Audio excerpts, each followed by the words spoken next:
What isn't a religion but people treat it like it is? Football in my part of the country. Our grocery store bakery dyes bread Seahawks colors when football season rolls around. Multi-level marketing. I had a friend try to push her beauty products on me. I tried it out to support her. Worst stuff I've ever used. It broke out and dried my skin like crazy. She kept insisting I should try other more natural products and I would politely decline. She was relentless to say the least. I said no. Enough is enough. And blocked her from everything.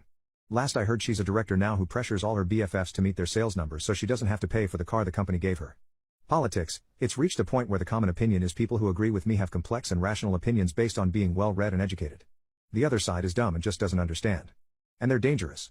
I have an iPhone and I ride a Harley, and despite both companies having a religious following, they both love to F over their loyal customers.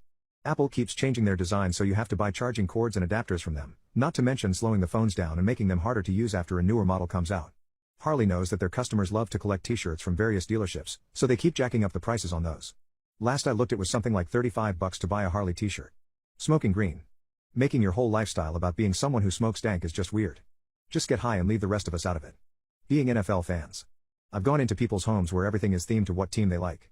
I've seen literal shrines for teams/players. It's a little crazy at times how overboard I've seen people get. I have used psychedelics many times in my younger days, yet am highly critical of many facets of New Age spirituality and prevailing psychonaut culture. I'd argue that psychedelic use can exist independently from the dogma to which you're likely referring. One of my favorite podcasts, Conspirituality, is hosted by people who see the value in the use of psychedelics without succumbing to the more dogmatic stereotypical beliefs that one may associate with neo-hippies. Additionally, I disagree that psychedelic users who report profound effects are just hallucinating and not having a spiritual experience. That's not how psychedelics work. Spiritual experiences occur when boundaries between self and other are either dissolved or revealed as illusory or misleading.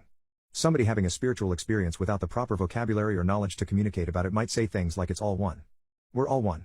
Everything is connected.